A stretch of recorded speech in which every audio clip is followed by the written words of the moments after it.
Welcome back to This Day in Scottish History. I'm your host, Colin MacDonald.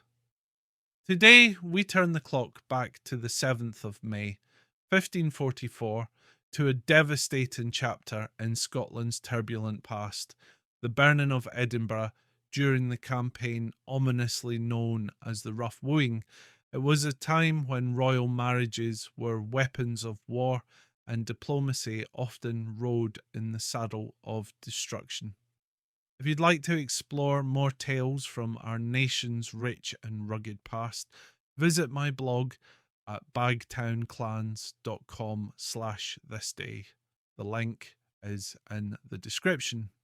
In the spring of 1544, King Henry VIII of England had a plan. His son, the young Prince Edward, future Edward VI, was to be wed to the infant Mary, Queen of Scots. But Scotland, ever wary of English ambition, had other intentions. The Scots sought to solidify their alliance with France through the Auld Alliance, and Mary's betrothal was increasingly leaning toward a French match. Frustrated and furious, Henry abandoned diplomacy and turned to brute force.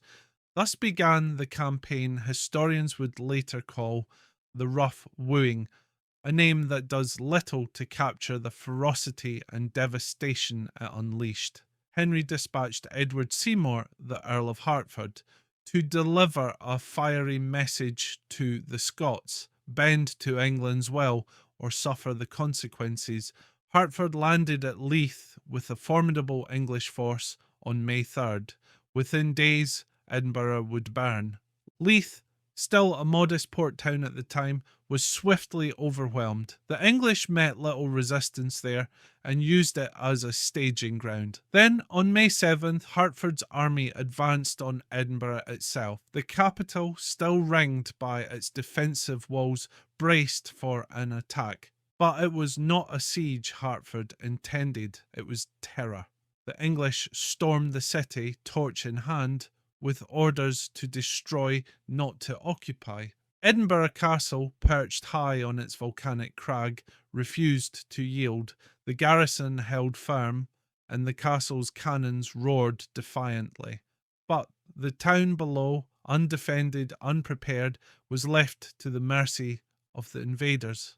English troops fanned out through the streets, setting fires that would rage for days.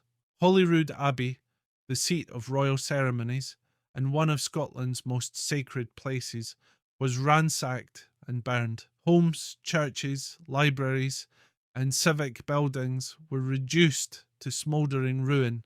The air was thick with smoke and screams. Citizens fled or hid, clutching what few possessions they could carry.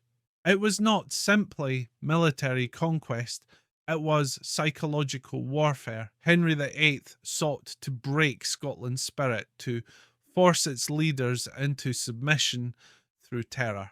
But instead of capitulation, he sowed a deeper enmity. Though Edinburgh Castle remained untouched and defiant, the city it protected was ravaged. Contemporary accounts tell of charred streets, corpses in the winds, and churches turned to ash.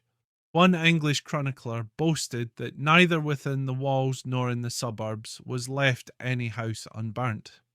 The destruction was total and calculated, but the burning of Edinburgh did not achieve its intended goal. Rather than draw Scotland closer, it hardened resistance. The rough wooing would drag on for nearly a decade, causing untold suffering, but failing to force the marriage union.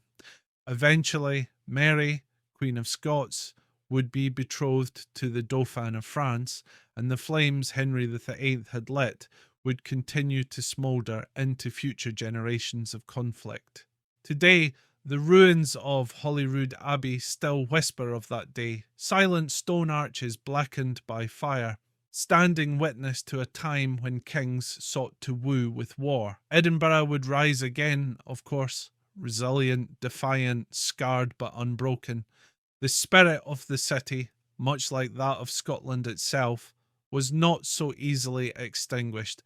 Thank you for joining me today on This Day in Scottish History. I hope you found this episode both stirring and sobering. For more journeys into Scotland's stormy past, visit my blog at bagtownclans.com/thisday. I am Colin MacDonald. Haste ye back.